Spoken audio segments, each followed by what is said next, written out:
Young African Soccer School. Ni project ambayo tumeianzisha, na kama wote tunafahamu ni mfumo wa academy wa kufundisha watoto ambao waliokuwa na vipaji vya mpira na wasiokuwa na vipaji vya mpira. Kwa huu ni utaratibu ambao tumeuanzisha, na dhamira ni kuleta elimu ya mpira katika umri mdogo. Kwa nini tunafanya hivyo? Kwa sababu kwanza tunaamini umri mdogo unaweza kushika vitu kwa wepesi zaidi kuliko umri mkubwa na kufundishika kwa maana nyingine. Lakini la pili ni kwamba nafasi ya kucheza kwa maana ya umri wa binadamu wa kucheza mpira unaisha haraka sana, tofauti na professionals nyingine. Miaka 30 kwenye mpira unaitwa mzee. Ukifika 35 watu wanakuuliza una staff lini.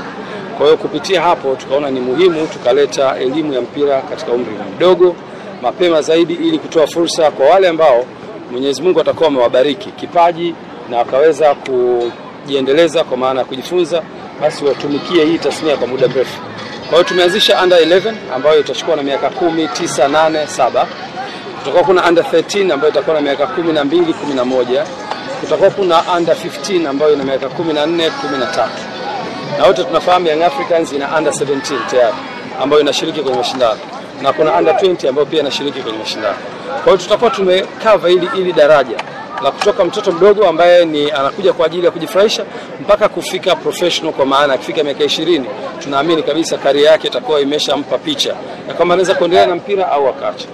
Kwa hiyo tumeleta hii taaluma mapema, na taaluma hii inajengwa katika misingi ya curriculum sahihi.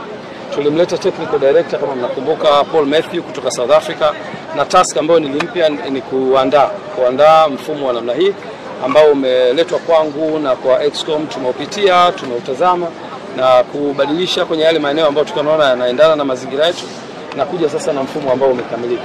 Kwa hiyo hiki ni kituo cha kwanza ambacho tunakianzisha hapa maeneo ya Upanga, lakini dhamira yetu ni kusambaa katika viunga vya Dar es Salaam, lakini baadaye pia kwenda mpaka mikoani na kuikava Tanzania yetu. Nchi yetu ina watu zaidi ya milioni 61. Tunasema youth ni idadi kubwa ya zaidi ya 50-60, na hawa watoto ni asilimia nyingi zaidi, na hawa watoto wanahitaji kupata elimu hii ili waweze kufanya maamuzi sahihi, aidha kuendelea na mpira au kuendelea na mambo mengine related to football, bila kuisahau tasnia ya kwetu yenyewe ya mpira.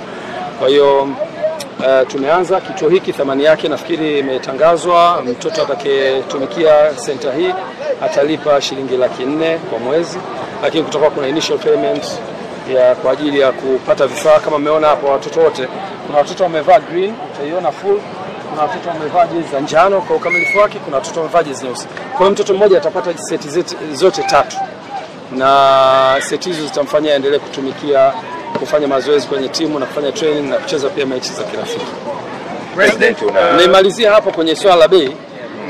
Ukiishia hapo tumeshaanza kufanya registration ya wazazi, na vituo vitakuwa zaidi ya hiki. Kwa hiyo kuna baadhi ya vituo vitakuwa na bei ya chini zaidi. Kuna study ambayo ilifanywa na Harvard University na inatumika pia, nimeona same model wanaitumia Aga Khan Hospital. Wana hospitali zao ambazo ukienda kama Upanga pale Aga Khan kuna bei yake ambayo iko premium kidogo, lakini wamefungua branch Masaki ambayo bei yake iko ya juu kidogo kulingana na mahitaji na wanasema economical stability ile eneo. Lakini hao Aga Khan wana branch maeneo mengine kama Tandale, maeneo kama Tandika. Ukienda kule bei zake zinakuwa chini kidogo kulingana na maisha ya watu wa huko. Kwa hiyo pia Yanga Soccer School itakwenda na huo mfumo. Kuna baadhi ya maeneo bei zetu zitakuwa chini kidogo kwa ajili ya kukidhi mahitaji ya wahusika ambao tunawahudumia na kutazama zaidi economical scale yao. Na maeneo ya juu bei yao itakuwa juu. Na watu mnajua Upanga kidogo maisha yake sio ya chini wala sio ya chini sana. Kwa hiyo ni watu kwanza middle class na kwenda juu. Kwa hapa ndio maana bei hiyo. Kwa hivyo na tunataka pia watu wapate huduma sahihi, kuleta walimu wazuri, infrastructure nzuri kama hizi, lakini pia vifaa ambavyo mnaviona hapo. Watoto wakija, kila mtoto atakuwa na mipira yake. Sharing itakuwa hakuna unless watakuwa wanafanya drills za pamoja. Usimamizi mzuri, mtoto wako akija atakuwa salama, hataweza kuchukuliwa na mtu mwingine. Tumeandaa utaratibu mzuri. Kwa hiyo kuna supporting staff kubwa kwa ajili ya hii miradi. Ndio maana pia tumeweka gharama ili kukidhi gharama za uendeshaji wa hivi. Na nichukue fursa hii kualika wazazi, wanaopenda watoto wao wajifunze mpira. Tunawakaribisha, mfumo umetangazwa, wapite kwenye social media za Yanga, lakini pia kuna physical registration ya hapa kituoni. Ukija hapa unaweza kusajiliwa, ukalipa ada, mtoto wako akapewa vifaa, immediately anaanza. Na hii sasa hivi tumeshaanza, tunatarajia kutokana na usajili tutafungua pia vituo vingi zaidi. Nawashukuru. President, unaona hii sio mara ya kwanza kuwa na Pitso. Labda kwa nini Pitso ndo anakuwa anahusika sana katika matokeo yenu na katika kwa nini Pitso msimani? Umeuliza swali zuri, na Pitso ni sisi tunamwita, na yeye anaitwa hivyo, the son of Africa. Ni kwanza mmoja katika makocha bora tuliowahi kuwashuhudia wanaotoka Afrika na wakaihudumia Afrika. Hakuna kocha mwenye mafanikio Mwafrika anayemzidi Pitso Mosimane. Najua nyewe ni waandishi, mnaweza kufanya research yake. Ana CAF Champions League 3 katika mikono yake, si ndivyo? Ana bronze medal 2 za Club World Cup. Huyu ni namba 1 coach in terms of success. Turnaround ya maisha yake, ukija kwenye football amecheza, mmemsikia pale, amecheza Jomo Cosmo, amecheza vilabu vikubwa South Africa, ameenda nje, amecheza national team. Amekuja kufundisha, amefundisha vilabu vikubwa Mamelodi Sundowns, na nafikiri ndio kocha pekee kutoka Afrika amewahi kufundisha, especially Sub-Sahara, kwa kufundisha Al Ahly. Sidhani kama kuna kocha mwingine kutoka ukanda wetu huu wa Afrika ambao ni weusi amewahi kufundisha club namba 1 barani Afrika. Kwa hiyo kwanza ni mtu mwenye profile ya juu sana, hilo ni la kwanza. La pili, Pitso ameni-inspire kufungua hichi kitu kupitia Young Africans miaka 3 iliyopita. Baada ya kuona anaelekea mwishoni, sasa anataka kupumzika, akaniambia project yake inayofuata ni soccer school, kuhakikisha anapeleka knowledge kwa watoto wadogo kwa ajili ya kujifunza mpira mapema. Miaka 3 iliyopita nilipomwalika, akaanzisha Pitso Soccer School. This is exactly what Young Africans is doing now. Pitso ameweza kudevelop huu mfumo kwa miaka 3, umeshaanza kufanya kazi. Sasa hivi ana mikataba na shule South Africa ambazo anazifundisha, inaitwa Pitso Soccer School.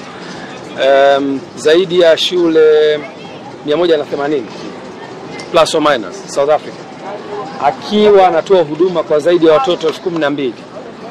Na huwezi kuamini, ukiachilia tu hiyo kwenye kufundisha wachezaji, tumeshaanza kuona wachezaji wanasajiliwa. Kuna mtoto amesajiliwa Mamelodi Sundowns akiwa na miaka 13, anatoka kwenye Pitso Soccer School. Lakini pia hiyo South Africa amedevelop, ana zaidi ya makocha 90 sasa hivi wanaofundisha youth football.